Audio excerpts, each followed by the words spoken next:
سڵاو محەممەد شەحرور ئەو پیاوەی بوومە لەرزەیەکی لە ناو هزری ئیسلامیدا دروست کرد لە لای زۆر کەس بۆتە کافرێکی مطلق لە لای زۆرانی تریش نوێکەرەوەی فکری ئیسلامی و مژدە بەخشێک و هیوا بەخشێکە بە عەقڵی ئەو گەنجانەی کە تاکو ئێستا لە نێوان ئاگری دینداری و ئاگری مۆدێرنەدا دەسووتێن بینەرمان بن. محەممەد شەحرور لە ساڵی 1938 لە دیمەشق لەدایک بووە و ئەندازیاری مەدەنی لە مۆسکۆ تەواو کردووە. دواتر بڕوانامەی ماستەر و دکتۆرای لە ئێرلندا بەدەستێناوە. شەحرور کە هەندێک وەک بیرمەند و ڕۆشنگەری هزری ئاینی لە قەڵەمی دەدەن کە چەندین نەوەی لە هزری توندڕەوی و توندوتیژی ئاینی ڕزگار کردووە و ڕۆڵی هەبووە لە ڕێنەسانسی ئیسلامیدا لە ڕێگەی کتێب و توێژینەوەکانی جەختی لەسەر خوێندنەوەی نوێی عەقلانی کردوتەوە بۆ دەقی قورئان.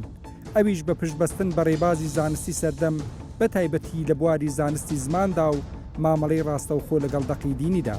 لە بەرامبەردا نەیارەکانی بە مولحید و لە دین وەرگەڕا و ناوزەدی دەکەن کە بە زۆری دەیهەوێ بەرگی نوێخوازی بەبەر ئیسلامدا بکات. گرنگترین کتێبەکانی بریتین لە کتاب و قورئان، ئیسلام و ئیمان، فقی ئافرەت، چیرۆکی قورئانی، وشکردنی سەرچاوەکانی تیرۆر، ئیسلام و مرۆڤ، ئاین و دەسەڵات و چەندین کتێب و توێژینەوەی تر. محەممەد شەحرور لە 21/12/2019 کۆچی دوایی کرد و لە دوای خۆشی مشت و مڕێکی زۆری لەسەر پەیوەندی قورئان و کۆمەلگا بەجێهێشت. پرسیاری سەرەکی ئەوەیە محەممەد شەحرور چی لە هزری ئیسلامیدا نوێ دەکاتەوە و لە ڕێگەی چ میکانیزمێکەوە دەیهەوێت جارێکی تر خوێندنەوە بۆ دەقی قورئان بکات و پەیوەندی ئەمە بە ئیسلامی سیاسیەوە چییە؟ محەممەد شەحرور دەتوانین بڵین شۆڕشێکی فکری لە کۆتاییەکانی سەدەی 20ەمە لە ناو فکری ئیسلامە دەست پێ کرد.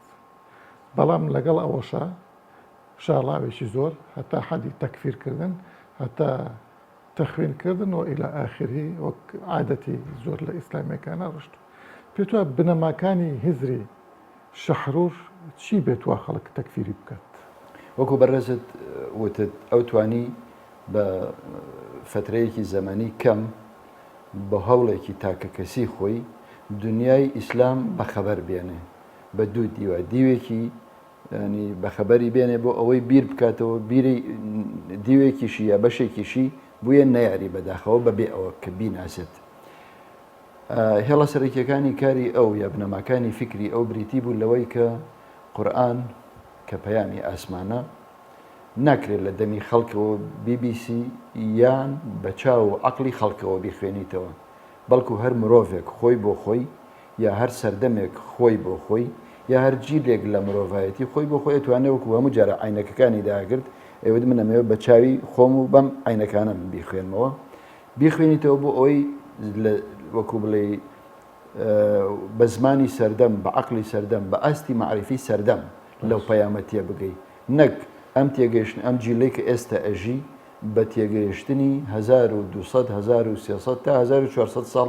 لەمە پێشش لەو پەیامەتیە بگات. زۆربەی نووسەران و بیرمەندانی ئیسلامی ئەم قسەیە ئەکەن، بەڵام سەرەکی هەر لە چوارچێوەی خۆیان ماونێتەوە. ئەو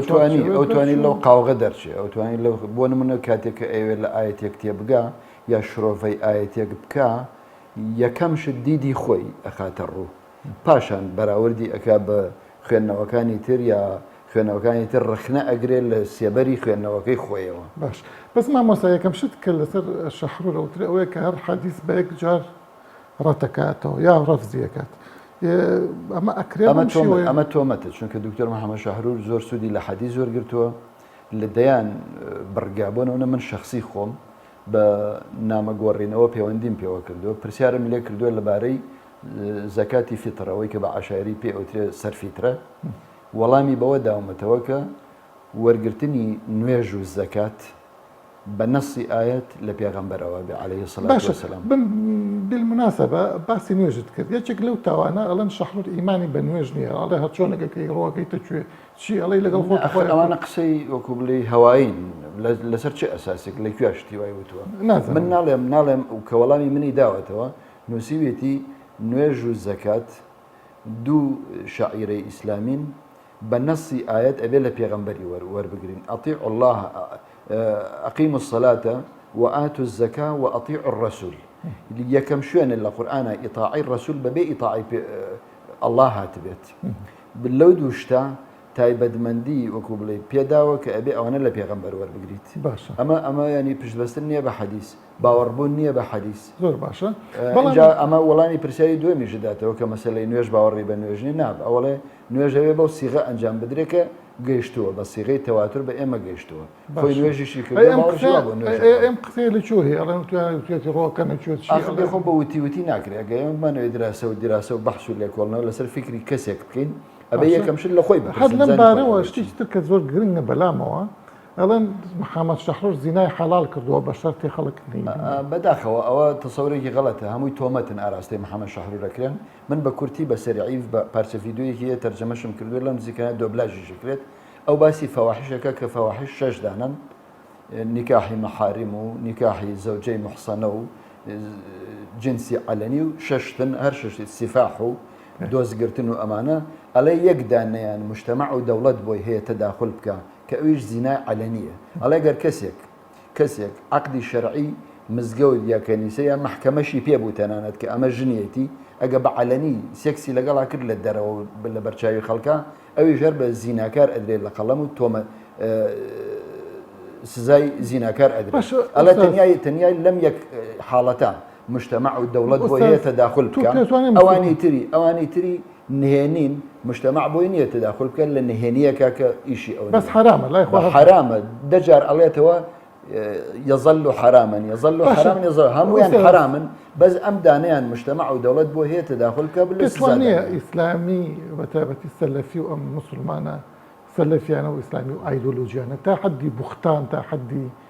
ینی لە ئەخلاقی ئەڕۆن لە دژبەرەکانی ئەوەی کە هەندێک خەڵکی وروژاندووە و تووڕە کردووە لە محەممەد شەحرور بە پلەی یەکەم ئەوەیە کە ئەو دوکانانەی بەسەر دینداریەوە دانراون ئەو هەمووی لە مەسلحەتی کۆمەڵک پیاوی دینی دەدا بوو ئەوانەی کە خراپ من کەس ناونانێم ئەوانەی کە خراپ دین و هەستی ئاینی خەڵکیان بەکارهێناوە بۆ بەرژەوەندی خۆیان ئەو پردی داون بە ئاوە هەر لەبەر ئەوەشە ئەوان لە بەرژەوەندی لە دیفاع لە بەرژەوەندەکانی خۆیانە دژایەتی ئەم پیاوە ئەکەن هەندێک کەسیش کە لەگەر ڕێزمە خۆیان بە خوێنەوە ڕزانن من پرسیارم لە چەندانەیەکیان کردووە کە خەڵک بە قیمەی سەقافی و ڕۆشنبیریان زە هیچی نەخوێندوێتەوە لە دژایەتیشی ئەەکە باشە با ئەم پرسیارێک بکەم لەبارەی هەر هزری شەحرور تۆ چۆن دەتوانێت پۆلێنی بکە فکرێکی ئیسلامیە فکرێکی بە پلەی یەکەم ئینسانیە دوای ئەوە ئیسلامیە چونکە ئەو تەنیا لە مەسائلی دینیا قسەی نەکردووە بۆ نمونە کاتێ شەرحی سێ بنەمای کەینونە و سەیرورە ئەکا ئەمە بابەتێکی فەلسەفی بەحت کە ڕەبتی بە دین و بە ئیسلامەوە نییە شتێکی فەلسەفیە باز لە خەڵقی کەون و حرەکەی کەونەکە بەڵام ڕخنەیشی لە وەکو بڵێ ئەدەبیاتی دینی و توراسی دینی هەیە نە بەو مەعنا سەفریکە بەڵکو وەڵێ ئەو بۆ سەردەمی خۆی بووە ئەبێ ئێمەش هەمان بێ بۆ سەردەمی خۆمان پرسیارێکی تر کە گرنگە بەڵامەوە زۆر جار باسەوە کرد وەڵا لە رووسیا بوو شوعی بوو من ژیان نامەی تەوان پێشگەلەوەی کە 4500 لاپەڕی نووسینی خوێندوێتەوە بە دەیان و سەدان ڤیددیۆکانم گوێ لەگرتووە ژیان نامەی تەفسیلیشم خوێندوێتەوە ئەم پیاوە ئەوائلی ئامادەیی بووە لە سووریا لەبەر ئەوەی کە ئەو کاتە سووریا سەر بە بلۆکی شەرق بووە بە بیعسەیەکی ڕسمی سووریا ئاراستەی رووسیا سۆڤێت کراوە لەوێ هەندەسەی کولیەی هەندەسەی خوێندووە دوایی گەڕاوەتەوە بۆ مامۆسای زانکۆ لە دیمەشقا چەند ساڵێک لە دیمەشق و دوایی چۆتە ئەوروپا بۆ خوێندنی دکتۆرا مانەوەی لە رووسیا ئەڵێ من ئەو پرسیارەی لا دروست کردم لەوێ کە شوعیەتم بینی پرسیارێکم بۆ دروست بووەشە من چ جۆرە ئاینێکم هەیە ئەگەر ئەم ئاینە بێ کە باوە لە ناو خەڵکە بەرگەی ئەم هەجمەی شوعیەت و ئیلحادە ناگرێت کەوابوو من دەبێ بگەڕم بە سەرچاوی بە شوێن سەرچاوی ئاینەکەی خۆمە ئەو دان بەوە ئەنێک کە لە سۆڤێتا خەبەری بووەتەوە نەکەوت بێتە ژێر کاریگەری ئایا محەممەد شەحرور توانی وێتی ڕێبازی زانستە ڕۆژئاواییەکان بە دروستی بۆ خوێندنەوەی قورئان و سونەت بەکاربێنێ یان جۆرێک لە سازان لە نێوان زمانی دەق و واقعدا دروست دەکات شەحرور پێی وایە قورئانی شەر وەک علومێکی زانستێکی سروشتی وەک فیزیا ئەوانە ئەکرێت تێبگەی وەک چۆن ئاو ئەکوڵێ وەک چۆن سارە ئیشەکە مەسەرەن پێت وایە ئەمەتان چەند ڕاستە بەم شێوە ئێوە لە ڕاستیا من پێشەوەی قسە لەسەر و بابەتەی بەڕێز دکتۆر شەحرور کەم ئەمەوێ ئاماژە بە خاڵێکی گرنگی ئەخلاقی بکەم لە بەڕێزیانە ئەویش ئەوەیە کە تا کۆتایی تەمەنی بەو تەمەنەوە هەم هەنگاوێک لە جورئەتی نەچوە دواوە هەمش هەنگاوێک لە جددیەتی نەچوە دواوە کە بە دڵنیای من وابینم بۆ هەموو نووسەرێک ئەو دوو خاڵە زۆر گرنگن هەم جورئەتی هەبێ هەم جددیەتی هەبێت کە زۆر کەمە کە زۆر کەمە کە بەداخەوە زۆر کەمە نووسرانی باری دینیە هەر عموما لە نووسرانی باری دینیا و بابەتە کەمە و من ئەو دوو خاڵی بە جێگەی ستایشە بینم و پێم وایە پێویستەکە هەموو نووسەرێک ستایشی و خاڵە گرنگە بکات لە ڕاستیان من قەنەعەتم وایە ئەو خاڵی کە بەڕێزیان ئاماژە بۆ ئەکات قورئان وەکو وجودی مادی وایە وەک یەک دنیای علمی تەجریبی وایە بەبێ هیچ شتێک پێویستی بە هیچ شتێک نییە بۆ تێگەشتنی بە قەنەعەتی خۆم لەم خاڵەیە کەوتوتە هەڵەیەشی منهەجیەوە تەنیا لە ڕێی زمانەوە تەنها لە ڕێی زمانەوە ئەڵبەتە کەوتوتە هەڵەیەشی منهەجیەوە لەبەر قسێ خاڵی دیاری کراوە خاڵی یەکەمیان بەشێک لە بابەتی دین قیەمە قیەم بابەتێکی حەقیقەتی حەقیقی نییە بابەتێکی حەقیقەتی ئەعتیباریە واتە بۆ ئەوەی ئێمە تێبگەین دزی خراپە شوێنێک نییە بڕۆین کەشفی بکەین فەحسی بکەین دزی خراپە یا خراپ نییە یان کاتێک کە لە قورئانە باز لە هەر دیاردێکی تری کۆمەڵایەتی و ڕێخستنی کۆمەلگاکات ئەمە خاڵی یەکەمیان ئەمەە حەقیقەتێکی حەقیقی نین واتە لە ناو وجودی خۆیانە خاڵێک نییە ئێمە لە ڕێگەیەکەوە بتوانین کەشفی بکەین و بیدۆزینەوە ئەمە فەرمانن فەرمان لە جۆری ڕستێشی خەبەری نیە ئێمە لی تێبگەین ئەمە خاڵ یەکەم لە کاتێکە بابەتە مادیەکان علومی تەجریبی بابەتێکن ئەتوانین لی تێبگەین خاڵ یەکەم بینەر وازەختر بێ بەلایەوە یعنی بەڕێزە دەتوێت پێمان بڵێ کە ئەوەی ئەو ئەیڵێ شتێکی بەهاییە بەشێک لە دین بەهاییە یعنی بەها ناتوانین بەو مامەڵی لەگەڵا بکەین تۆ کاتێک سەیری دینەکەی بۆ نمونە باس لەوە ئەکات ڕاستگۆیی باشە بەس ئەو تەفسیری دینەکە بە زمان یعنی ئەمە خاڵی یەکەمیان مەبەستمەوە وەڵامی ئەوەشە دەمەوە خاڵی دووەمیان بریتە لەوەی کە ئێمە لەنا کاتێک تەفسیری دینەکەین تەماشاچی نین کاتێک کە من و تۆ خەریکی کوڵاندنی ئاوێکە بین تەماشاچین ڕۆڵی من لە دەرەوەی ئێمەیە ئێمە تەنها متەفەڕجێکین تەماشای بابەتەکە ئەەکەین ڕۆڵی تیانە بەڵام لە کاتێکا کە مرۆڤ تەفسیری زمان ئەکا تەویلەکە واتە خۆی یاریزانە لە ناویە خۆی بەشدارە بێت لەناو ئەم بابەتەیە یعنی با بڵێن ئیجتیهادی خۆی بەشێکی گەورە لە خۆی تیا هەیە ئێمە کاتێک کە ئەگەر سادەترین ڕووگەمان هەبێ لەم بابەتەیە کاتێک کە مرۆڤ خەریکی تێگەشتنە بێ لە دەقێک بەشێک لەو تێگەشتانە پەیوەستن بە زۆری ژیانەوە بە جیهانبینی خۆیەوە بە ئەخلاقیاتیەوە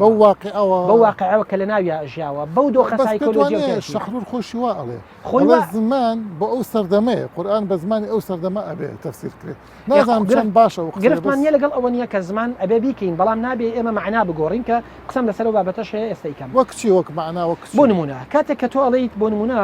لە دۆخێکە هاتووە لە قورئانە ئەفەرمێت دزەکان دەستیان ببڕن باشە ئێمە نابێ معنای قەتع بگۆڕین بەڵکو ئەبێت لە پشتی ئەمەوە بابەتە بگۆڕین ئایا ئەم حکومێکی تەوقیفیە و بە هیچ شێوێک نابێ بیگۆڕین یا حکومێکە نمونەیەکە لەو لێرە شەحرور جۆرێک لە پینە و پڕۆکە جۆرێک لە تەلفیقەکە قەنەعەتم وایە جۆرێک لە جۆرەکان دوو خاڵیتیا هەیە کە ئەمەوێت گرنگی بایەخی پێ بدەم خاڵی یەکەمیان بریتە لە ناو سەقافە عەرەبیەیە کارەکات کە ئینتاجاتی مرۆیی هەرچی هەبێت دەچێت لە دەرەوە ئەیهێنێت بە تەنیشت ئەوە بۆ میکیاجێکی بۆ بکە ئاەتێکە خاتە پاڵیەوە تەنها بەڕێز شەحرورم کاری نەکردووە هەموو بابەتی کە پێوترێت تەنمەی بەشەری خەریکی ئەم کارن بۆ نمونە نووسەرێکی ڕۆژئاوایی بە تەجربەیەکی زۆری تاریخی کتێبێکی نووسیوە بۆ نمونە چۆن نتوانی کەسێکی سەرکەوتوو بیت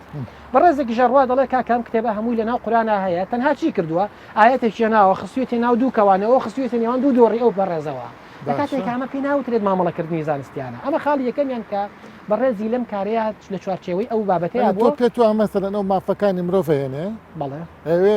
بیشەرعێنە بە ئاەتێک پێتوای ئەوایە یانی ئەو تقریبا ئەیهێنێ ئەمە ئەکا لە کاتێکا ئێمە ئەکرا قوڵتر لەم بابەتە مامەڵی ئەو بابەتە بکەین بۆ نمونە ئەخلاقاتی سەردەم و مەسادرێکی تەشریع تەماشا بکەین هەر بابەتێک پێچەوانیان بابەتەوە بێتەوە ئێمە بتوانین ڕەتیکەینەوە یان بتوانین بە جۆرێکی دیکە مامەڵی لەگەڵا بکەین کا من وهستەکەم مامەڵێشی قوڵترە بە قەنەعەتی خۆم ئێرانیەکان قەدەرێک لەمەیە جدیتر بوون بۆ نمونە پیاوێکی وەکو ئەبولقاسمی فەنایی باس لە مافی مرۆڤ ئەکات لە کاتێکا بەڕێز دکتۆر محەممەد شەحروریش باس لە مافی مرۆڤ ئەکات دکتۆر ئەبولقاسمی فەنایی لە ڕێگەیە کۆمامەڵی لەگەڵاکات دەڵێت پێویستەکە ئێمە لە دەرەوەی قورئان معیارێکی تر قبول بکەین تێگەشتنەکانی خۆمان ئەگەر ئەم قسەیە لەناو عەرەبا بکەین یەکسەر تەکفیرە ناکەن لە دەرەوەی قورئان چونکە عەرەب یا موسڵمان ئەڵێن هەموو شتێک لە قورئانە هەیە بۆ ئەوەی مەسەڵەن محەممەد شەحرور لەناو ئەم سەقافەیە ئێشکە مەجبور بێ بەم شێوەیە کار بکات خۆشی لەوانە ئێمە وتمان بەڕێز دکتۆر محەممەد شەحرور جورئەتێکی گەورەی هەبووە لەو ڕوانگەیەوە من قەنەعەتم وایە ئێمە پێویست ناکات تەسلیم ببین بە ئیرادەی هیچ کەسێک کە تێڕوانینێکی شمولیانەی بۆ قورئان هەیە یعنی من کاتێک کە خۆم تێڕوانینێکی شمولیانەم بۆ قورئان نییە چی من ناچارەکە تەفسیری خەڵکێکی تر بۆ قورئان قبول بکەم کەواتە ئێمە بۆ تێگەشتن لە قورآن باشە پێویستمان بە بەس معیاری بەلای خارجی هەیە. کەمەوە ئەوش خۆی کوڕی ئەو ژینگەیە ئەو سەقافەیە پێتوانێت ئەوەش کاری خۆی مەگرفتمان لەگەڵم بابەتیان نییە بەڵام کاتێک کە ئێمە مناقەشی تێزەکانیەکەین بەم دیدە مامەڵی لەگەڵاکەین کەم تێزەی ئەکرێت هەڵی تێدا هەبێت ئەگەرنا ئەمە بابەتەکەیە بەڵێ خۆی ناو ژینگەیە کابوو و تەئسیری بەسەریەوە هەبووە. بەڕێز باسی تەویلت کرد کە شەحرور تەویلی نەکردو ینی بە معنای هیرمانتیکە نەگنا بە معنای تەفسیر شتێک لەو بارەوە هیچ کەسێک نییە لە ژیانی خۆیان خەریکی تەویلکردن نەبێت بەڵام جیاوازی و کەسانەی کە لە بابەتی هەرمنۆتیکا شارەزان لەگەڵ ئەو بەڕێزانەی دیکە کە شارەزای ئەمەنین من کاتێک کە تێگەشتێکی خۆم بۆ قورئان ئەخەمە ڕوو ئەڵێم ئەمە تێگەشتنی منە من تەویلم کردووە خودی خۆم ژیانی من بیرکردنەوەم جیهانبینیم ڕەنگە داتەوە لێرەیە بەڵام ئەو بەڕێزەکە کە پێی وایە کە تەویلی نەکردووە وا هەستەکات دقەکەەوە ئەڵێ لە کاتێکە هەموو تەویلم نەکردووە شەحرور لە هەنێک قۆناغ یا هەنێک بابەت ئەکات بەڵام ئەڵێ دقە وا ئەڵێت یعنی بەڕێز دکتۆر محەممەد شەحرور لای بەشێک لەو منهجەیە کە خۆی بڵاوی کردێتەوە قەنەعەتی وایە مرۆڤ ئەتوانێت دەستی بگاتە نووسەر واتە نیەتی نووسەر کەشف بکات لە کاتێکا لە ئەو زمانی کە دقی تێدا بەرهەم هاتووە ئەو زمانی کە نووسەر خۆی تێدا نمایش کردووە یان ئەوەی کە لە فکری دینیا پێوترێ مشەڕع کاتێ مشەڕعی قورئان خۆی تیا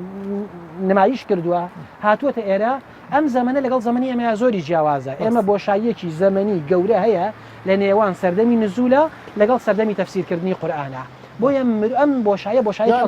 هەر بەو زمانە قسە تەفسیر بکەین کە لە سەردەمی قورئانە هەبووە ئێمە زمان لەبەرەوەی بەردەوام لە گەشە سندنایە شتێکمان هەیە کە پێوترێت تەتەوری دیلالی تەتەوری دیلالی بەردەوام بەسەر زمان نایێت تەنها معنای ناگۆڕێت بگرە ڕستە ئەگۆڕێت جۆری سایکۆلۆژیەتی ڕستە ئەگۆڕێت بە بەردەوامیان سینتاکسە ئەگۆڕێت لەبەر ئەوە کە ئەم قۆناغە ڕوئەدا پێویستەکە ئێمە لە قۆناغێکە معنا تەوقیف بکەین معناکە وەک خۆی بێڵینەوە بەڵام تێگەشتی نوێمان هەبێت بۆ نمونە من کاتێک کە بۆ خۆم ئەگەر ینی تێگەشتی من ئاوایە لەگەڵ بڕینی دەستی دەزانین بۆچی چکە قەنەعەتم ئاوایە ئەم حکومە ناکرێ بە جێگیری هەڵڕێتەوە لەبەر چی لەبەر ئەوەی کە ئەمە نمونەیەک بووە لەو سەردەمەیە چارەسەر بووە بەڵام ئایا ئەکرێ لەم سەردەمەیە چارەسەر بوو بێت بۆ نمونە دەکرێت لەو سەردەما زیندانەکان نەبوو بن ئەکرێ ئەمە بێت بۆ نمونە من تحلیلی واقعاکەم بۆ نمونە گەر بە دەستبڕینیش نەمانتوانی کۆنتترۆل بکەین لەوانەیە پێویستمان بە سزایەکی قورستر هەبێت شەحرور پەیوەندی نێوان ئەقلانیەت و دەقی ئاینی چۆن ڕێک دەخات و ئایا دەشێت دەقێک کە لەسەر بنەمای وەحی دامەزراوە لەسەر بنەمای خوێندنەوەی ئەقلانی و زانستی شیکردنەوەی بۆ بکرێت؟ شەحرور خاوەنی منهجەتێکی تایبەتە لە شەرح و لە تەفسیر و لە عرضکردنی دەقە دینیەکانە پێت وایە ئەم منهجە چییە و لەکوێ هێناوێتی؟ شەحرور خەریکی تەفسیر نییە شەحرور لەسەر منهجێتێکە ڕوا کە ئەسڵێکی هەیە لە ترادیسیۆنی ئیسلامیە ئەوەی لای زۆرێک لە هەندێک لە بەلاغیەکان بووە لە ڕابردووە لە ڕۆژاوەش هەم میتۆدێکی تازەیە لیسانیاتی پێوترێ بە جۆرێک کە لەبری ئەوەی عەقڵی مرۆڤ تەسلیم ببێ بەوەی بۆ چوونەکان لەسەر چەمکەکان چین بەڵکو چەمکەکان خۆی وەرەگرێ و مانای لوغەویان وەرەگرێ لەوێەوە مانە ئەسڵەکەی خۆی مانە ڕەسەنەکەی خۆی دەداتەوە بەو تێکستانەی کە هەن بەڵێ بمبورە داڕنینی چەمک یا ئاەت بە بینەر باشتر دەکات داڕنینی ئاەتێک یا حەدیثێک لەو واقعەیە کە تیاەتی و لە زمانی دابەزینی وەحیە جۆرێک نییە لە تەکەلوف یا لە تێکستمان هەیە تێکست هەر کاتێک کەوتە مەجای بینین و خوێندنەوەەوە ئیتر سیاقێکی مێژووی وەرەگرێ لەو مێژوە ئەەکەم بەڵام لەو مێژۆ کە دابەزێ یا ئەو دقە بەرهەمدێ تۆ پێتوانێت بم شێوازە کە شەحرورێکە هەردین هەمووی ئەگۆڕێت کاتێک کە تۆ مانای دقە دینیەکان بگۆڕیت دین دقێکی سابتە بەڵام مانە وەرگرتن لەو دقە سابت نییە چونکە گەر سابت بێ واتە دین بۆ واقع ئەگاتووە و عالەمی بوونی و هەمیشەیی بوونی ئەکەوێتە ژێر پرسیارەوە چکە دین تێکستەکانی جۆرە لە ئۆپنی هەیە و هەمیشە ئەبێ بە پێی واقع ڕاوە بکرێ و لە ڕاستی ئەوانشی کە پێیان وڵێن مفەکری دینی شەحرور کە یەکێکە لەوانە ئیشی ئەمەیە ئەوێ بڵێ دینی ئیسلام لەگەڵ معاسڕا گونجێ و ئەم چەمکانە جۆرێک نییە لە تەکەلف بە زۆر بیگونجێنی لەگەڵ واقعەکە کە ئەم جۆرە بابەتانە بە تەکەلف و ناتەکەلف ناپێورێ چۆن بەڵکو بۆ ئارگومنتانە ئەپێورێکە لە پشت ڕاکانەوە هەیە چۆن شەحرور میتۆدی هەیە میتۆدەکەی میتۆدێکی جیهانیە میتۆدێکی عقلانیە میتۆدێکە کار لەسەر تحملەکە بۆ بکرێتەوە هەمیشە کاتێک کە بە پرسیارەوە داخڵ بە دین بوویت شەحرور کەسێکە کە لە رووسیا ژیاوە و لە ناو سەقافەیەکی ئەنتیدینیە ژیاوە ئەم پرسیارانەی کە لەسەر دینەن هەمووی بۆ دروست بووە بۆیە بە دوواداچوونی کردو بۆ ئەوە کەسێک کە پرسیاری نییە وەسەن مشکلەی نییە لە پرسیارکردنا ناتوانێت لەو سیاقەتێ بگات کە شەحرور قسەکە ڕوونترکەمەوە بۆی بینەر هەمووی تێبگا ئەو دینەی کە شەحرور باسیەکە پێتوانێت لە سەتاسە جیاواز لەو دینێک لە ناو عولەما هەیە و لە ناو خەڵکە هەیە بێگومان ئەوەی کە عولەما کردوێتی تێگەشتی خۆیەتی بۆ دین ئەم لەحزەیەش وایە بەڵە تا ئەم لەحزەیە وایە لە ڕاستیە چەند لەحزاتێکی سەرەتایی دوای ئەو سراعی لە سەردەمی عوسمان و عەلیە بووە معتەزیلە لەدایک بوو و معتەزیلە بە پاشخانێکی عەقلانیەوە توانی توراسێکی جوانی عەقلانی بخاتەوە بەڵام لە دوای ئەوەوە عقلی مسلمانان داخراوە لەسەر منطقە ئیشەکات لەسەر منطقە ئیشەکە کە شافعی پێمانڵێ الاستواء معلوم كاتك لسر استواء ليبرسن لسر استواء عرش الاستواء معلوم والكيفية مجهول والإيمان به واجب والسؤال عنه بدعة يعني عقل داخل بلا 1400 صالة أم تراسة لسر داخستني عقل شكا وما في برسال كردن نادا ما مسألهن بابي ما سر واقع أم دجايتي إسلامي بزانايان وبسلفي وبإسلامي وبتقليدي همي دژایەتی کردیان و وەتەکفیر کردیان بۆ شەحرور پێتوان لە بۆشیەوە بێت يعني یا ئەوان ئەزانن کە ئەم قسانەی ئەمریکا يؤدي إلى عدم التدين بابڵێ بە تێگەیشتنی متەواضعانەی من لە ڕاستیە دژایەتیکردنی شەحرور بەشێکی پەیوەندی بە سەرەتاکانی حەزارەتی ئیسلامیەوە لە شەڕی نێوان معتەزیلە و حەنابلە کە معتەزیلە میتۆدێکی عەقلانیان هەبووە حەنابلە تەکفیری معتەزیلەش کراوە بەڵێ لەوێەوە ئەم شەڕە بەردەوامە و ئێستا زۆر خەبەرێکی ناخۆشە ئەگەر بڵێم ئەوە 100 ساڵەکە 150 ساڵەکە منطقی کە منطق نییە طبعاً ظاهریەت و ئەنتی عەقلانیەت باوە بەسەر بیرکردنەوەی عالمی ئیسلامی ئەسڵەن شتێک نییە بە ناوی بیرکردنەوە ئەمڕۆ ئێمە لە عالمی ئیسلامیە تەفەکورمان نییە تەذەکورمان هەیە فذكر إن الذكرى تنفع المؤمنين بۆی ئەبینین لەو چوارچێوەی سەلەفیەتە ئەوەی کە ئینتاجەکرێ بریتە لەوەی ئایا بابەربوونەوە لە ئینسان تەڕ بێ وشک بێت چی بێت چی نەبێ ئەمەیە لەوە زیاتر تێناپەڕێ شەحرور فکری پێیە لە ڕاستیە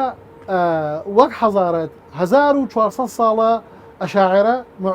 حەنابلە دژ بە بیرکردنەوەی عەقلانیین بە هەموو جە نیان شاردۆتەوە تۆ ئەمڕۆ دەیان قیاداتی سەلەفیت هەیە واضح ئەڵێ ئیتیهام تەکەڵێت تۆ عەقلانی تەیاری دووهەم بمبوری تەیاری دووهەم بریتە لە ئیسلامی سیاسی مشکلەی ئەو بیرکردنەوە نییە ئەو خەریکی دەنگۆکردنەوەیە ئەو بەڵێ فکر خەریکی بەدواداچوونە بۆ حەقیقەت حزبی سیاسی خەریکی بەرژەوەندیە بە دوای دەنگە ئەگەڕێ وەک مستەفە سیباعی ئەڵێ خوایە دوعایەکەیکە ئەڵێ خوایە داوە بۆ لای تۆ خوام لە بیر نەباتەوە لە ڕاستی ئەمڕۆ تەیاراتی حزبی سیاسی ئیسلامی لەبەر خاتری داوە بۆ لای خوای بیر چوەتەوە داوە بۆ لای خوایە بڵێ ئەوە ینی جۆرێک لە بیرکردنەوە نییە ینی ئەسڵەن پێویستی بە بیرکردنەوە نیە چونکە ئەو خەریکی دەنگۆکردنەوەیە گەورەترین مشکلی بەسم لە ئیسلامی سیاسی نییە بزات ینی بەڵێ کەسان با بڵێن کەسێکی وەکو ئەمانەی کە ئەنووسن زۆرتر لە دەرەوەی حیزب بەس عەقڵێتێکی شمولی ئیسلامی ئایدۆلۆژیان هەیە ئەوانەی کە لە عالمی ئیسلامیە ئەنووسن فەهمی هۆیدی مەسەلەن ئەوانەی تر لە ڕاستیە هەمیشە لەم سەردەما با بڵێن کۆمەڵێک ڕۆشنبیرمانەیە مفەکرمانە پێوترە مفەکری دینی ئەمانە ئەنتی دینی نین ئەمانە بیرەکەنەوە یانەوە بڵێن ئەم ناعەدالەتی ئەم ستەمکاریی کە ئەمڕۆ داعژەیکە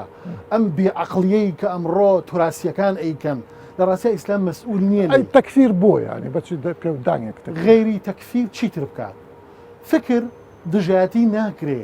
فکر ئارگومنتەکانی ئێهێنی بە ئارگومنت جوابی ئەخرەوە باسی فکر ناکە باسی دینەکە ئەڵەمە قسەی خۆیەوەتر فکرچی و بیرکردنەوەی و شتی چی مەبەست لە شەحرور مەبەست لە تراسی توراسی خەڵکی تر هەرەوەی شەحرور بە ئەم قسەی خۆیەوە شەحرور بە کۆمەڵێک بە میتۆدێک منزومەیەکی بیرکردنەوەی بۆ هێناوین ئەڵێ ئێمە پێویستە بە چاو قورئان بخوێنینەوە نەک بەو خەلفیەتە عەقلی ڕابردووی کە هەمانە لەوێوە تێگەیشتوین و حکوممان بەسەراکە بۆ تێگەیشتمان بۆ قورئان لێرەوە ئەو دیدە توراسیە بە جۆرە لە جۆرەکان خۆی لە لەقبوو نابینێت جورئەتی وەڵامدانەوەشی نییە منطقی وەڵامدانەوەی پێ نییە بۆیە لە غێری تەکفیرکردن چیتر بکات. محەممەد شەحرور هەوڵیدا لە ڕێگەی ڕێبازی زانستی سەردەم دەقی ئاینی لەژێر سێبەری تەقلید و خۆجووینەوە دەربێنێ و لەگەڵ ڕەوتی پێشکەوتنی مرۆڤایەتیدا بیگونجێنێت.